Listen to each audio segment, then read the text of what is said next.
Alrighty, yo, what is going on, everybody? It's your boy, Mr. DDG94, back with another reaction video. Today we're going to react to Here's Why SmackDown Here Comes the Pain is the best wrestling video game ever made.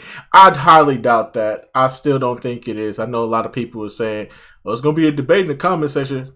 Bring it on. Bring it on. I want all the smoke. Bring it on. Me personally, this is not the best wrestling video game. I still say it's SmackDown versus Raw 2007. I say it's still between SmackDown versus Raw 2007 and 2011. I still say it's between those two for best wrestling game ever made, but that's neither here nor there. But let's see why y'all say this is the consensus best wrestling game of all time. Because me personally, I just never saw it. I felt like going away from this and then coming back to it and then playing other games like SmackDown versus Raw 2007 and 2011 and then coming back to a game like this, I just don't see it. It's just me personally. I just don't see it. Like, I get the nostalgia part of it, but take the nostalgia out of it and actually go play it, and then go play SmackDown vs. Raw. Don't tell me that those games did not improve and get better. Fans throughout the years have been told to know their role. You can't tell me that. Bring it and shut their mouths. For the fifth entry into the SmackDown series, proudly proclaimed a title that would resonate for many years. Here Comes the Pain. Though the phrase was once closely associated with Brock Lesnar's ferocity, it has become more synonymous with the titular game, an experience that in actuality brings more enjoyment than suffering, while allowing players to lay hands in the best way possible. Published by THQ and released in the EU on November 7, 2003, and North America on October 27, 2003 for PlayStation 2, SmackDown Here Comes the Pain, also known as HCTP, would signal the end of an era for long-term players. It was the final game to use their standalone SmackDown designation before donning the WWE SmackDown vs. Raw name. Under the guiding hands of Yuke's, the developer was able to bring in new fans, bring forth a fresh wave of WWE superstars, as well as improve on the ideas and groundwork they built over the previous installments. But why is it considered one of the best games in wrestling video game history? Well, join us now as we dissect the game, looking at the roster, gameplay, visuals and sound, season mode, and draw a conclusion. Be sure to subscribe and hit that notification bell for more videos like this.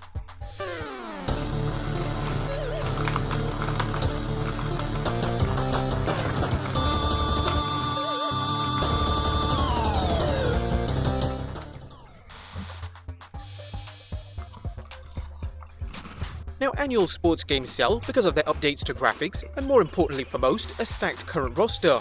For 2003, HCTP boasted 65 characters in what would have been one of the most up-to-date lineups had the game not begun development many months before its release. One example of this is how someone like Val Venis was originally supposed to be presented in his Chief Morley character, but was reverted back last minute. Many wrestlers were also cut for various reasons. Development saw icons like Hulk Hogan in his classic colors and as Mr. America, the Ultimate Warrior, and one whose absence upset many fans, Jeff Hardy, as he was in the initial commercial for the game. To add a little backstory, the Warrior was removed for legal reasons, while Hogan and Hardy were omitted, most likely for leaving the company.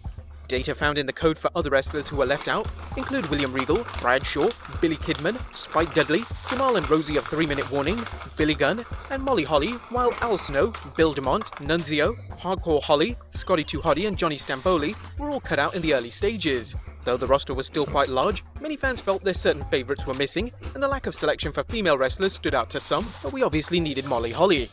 There were other active wrestlers at the time that seemingly weren't even considered for the game, like Maven, Farouk, Sylvain Grenier, Rene Dupree, and the best in the world, Shane McMahon. Thus, a selection had to be tough with such a large pool of talent though, as HCTP adds mainstays like John Cena, Rey Mysterio, Shelton Benjamin, Chavo Guerrero, Bill Goldberg and Batista for their first appearances in the series. It also represented a change for Kane, being the first game where he would wrestle without his signature mask.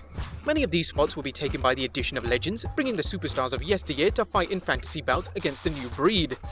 This did bother some fans who felt these spots could have been used for athletes on the current roster instead of non-active challengers, but for long-time or older viewers, seeing the likes of Rowdy Roddy Piper, Animal and Hawk from Legion of Doom, Hillbilly Jim, George the Animal Steel, Iron Sheik, Nikolai Volkov, Sergeant Slaughter, Ted DiBiase, Jimmy Superfly Snooker, and even an early 90s iteration of The Undertaker brought a new nostalgia-laced sense of enjoyment when playing. HCTP would also mark the last time The Rock and Stone Cold Steve Austin would appear as active competitors, showing up as legends themselves from that point on. It was also possible to have Jerry the King Lawler or Jim Ross as a special tag team partner during some parts of the game, but they're not available in most regular modes.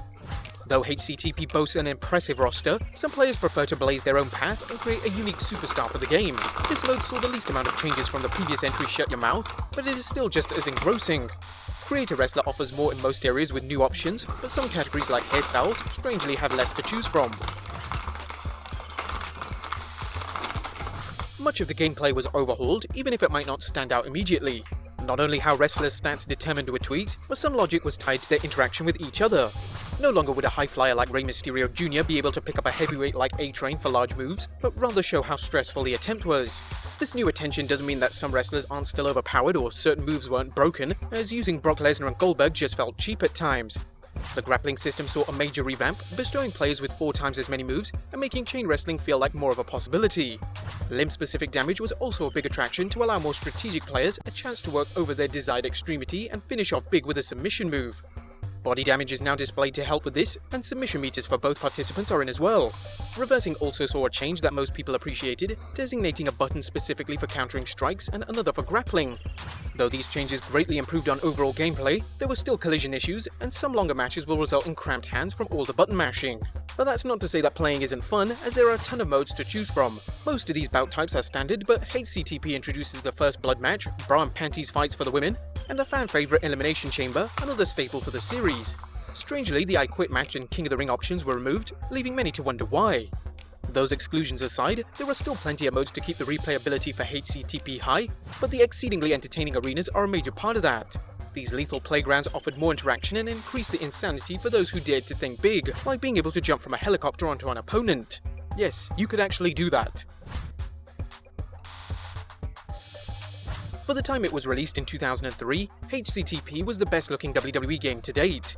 An extended version of the opening video could be unlocked, working as one of the best hype packages for any sports game.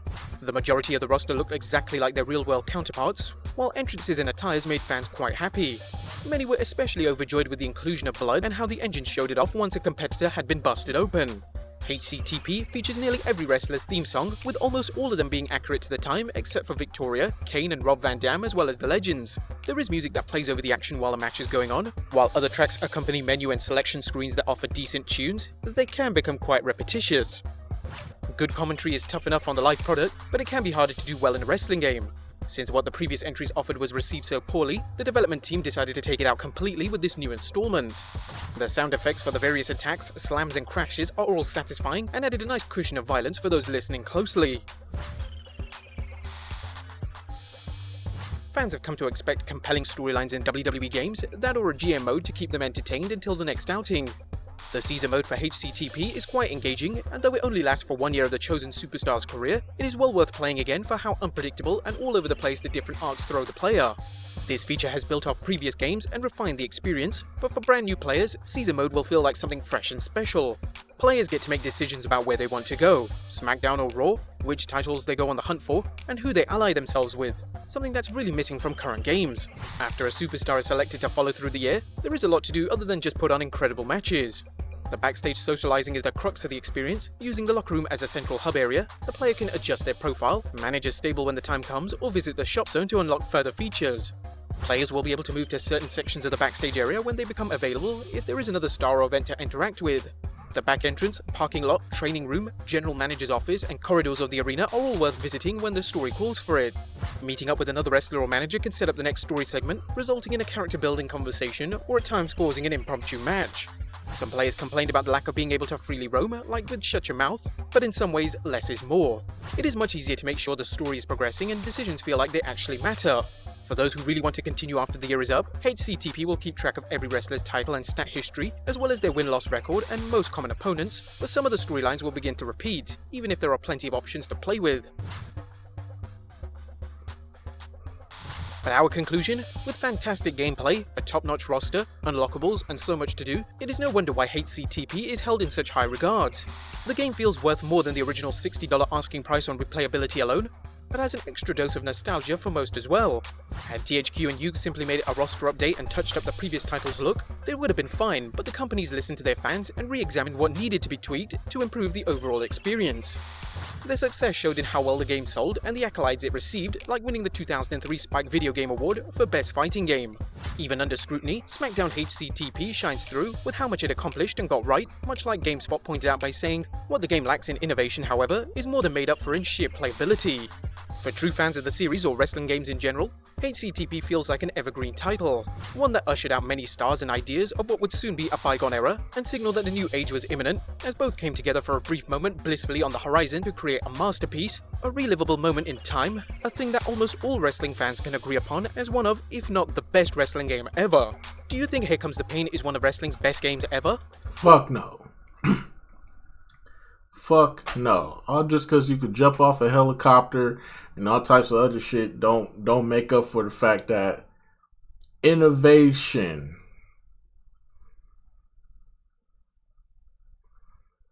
in a video game does wonders versus just being able to jump off a fucking helicopter. Like, I get it.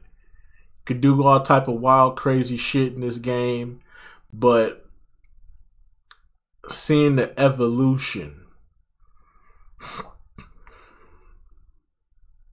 from Here Comes the Pain to SmackDown vs. Raw 2011, there's a reason why I don't hold that game in high regard. Would I say it's top 5? Yeah, I would say Here Comes the Pain is top 5, but is it the best? Fuck no. That's just my personal opinion. I feel like SmackDown vs. Raw 2007 and 2011 are in the same category, even though I hold SmackDown vs. Raw 2007 to a higher regard because that's the game I played the most. But 2011 just had 2011 just had like this.